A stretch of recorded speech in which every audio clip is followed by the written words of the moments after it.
স্বার্থপর এই দুনিয়াতে নিঃস্বার্থ কিছু মানুষ আছে বিধায় পৃথিবীতে এখনো মানুষ বসবাসের উপযোগী। হ্যালো, আসসালামু আলাইকুম এভরিওয়ান। কেমন আছেন সবাই? আশা করি সবাই ভালো আছেন। আমিও আলহামদুলিল্লাহ ভালো আছি। নতুন দিনে নতুন আরো একটি ব্লগ ভিডিও নিয়ে আপনাদেরকে স্বাগত জানাচ্ছি। দূরে কিংবা কাছের যে যেখান থেকে বসে এই মুহূর্তে আমার ভিডিওটা ক্লিক করেছেন, আমি আশা করব আপনারাও সবাই আলহামদুলিল্লাহ ভালো আছেন ও সুস্থ আছেন। ভিডিওর শুরুতেই প্লিজ একটা লাইক দিয়ে আমার ভিডিওটা পুরো দেখবেন। রক্তের সম্পর্ক অনেক সময় আমাদের কাছে অনেক বড় একটা স্থান দখল করে থাকে।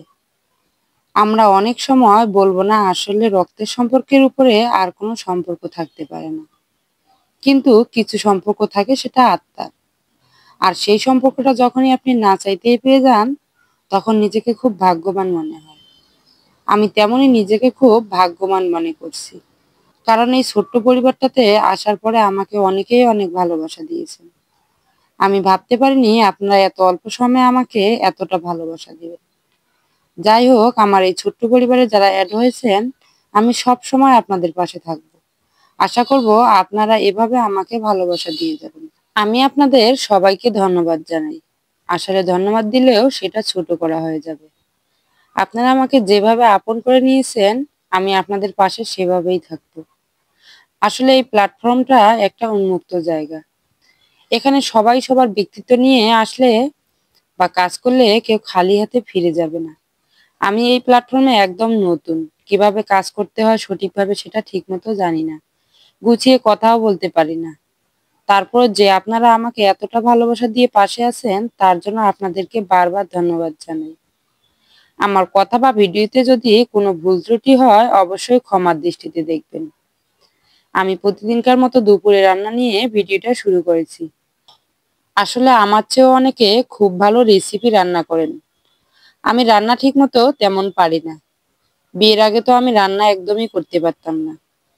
এখন পরিস্থিতিতে যেভাবে পারি সেভাবেই রান্না করি, আর সেটাই আপনাদের কাছে শেয়ার করি। আজকে আমি নতুন একটা রেসিপি আপনাদের কাছে শেয়ার করলাম।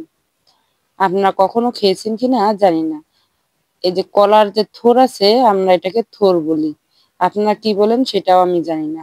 আমাদের এদিকে যেটা বলে সেটাই আপনাদের কাছে শেয়ার করলাম।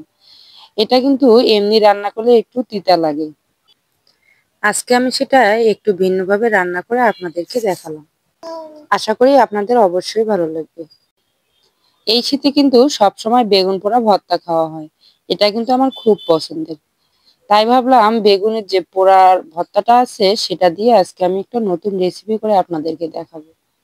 এখানে আমি কলার যে থোড় আছে সেটা ভালো করে সিদ্ধ করে নিয়েছি। তারপর রান্নার শেষে বেগুনের যে পোড়া ভর্তাটা আছে সেটা এখানে দিয়ে ভালো করে রান্না করে নিয়েছি। আমি রান্না শেষে কিন্তু খেয়েও দেখেছি, খুবই টেস্টি হয়েছিল। হালকা একটু শুটকি মাছ দিয়ে রান্না করে নিয়েছি। আপনারা চাইলে এইভাবে রান্না করে খেতে পারবেন। এটা খেতে কিন্তু দারুণ মজা হয়েছিল।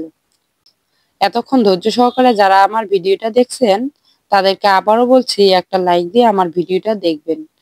যারা প্রথম আমার ভিডিওটা দেখছেন, তাদের কাছে যদি আমার ভিডিওটার কোনো অংশ বা কোনো কাজ আপনাদের ভালো লেগে থাকে, তাহলে আশা করব আমাকে সাপোর্ট করে রাখবেন। আর সকলের সুস্থতা কামনা করে আজকের মতো ভিডিওটা এখানেই শেষ করছি। ভালো থাকবেন।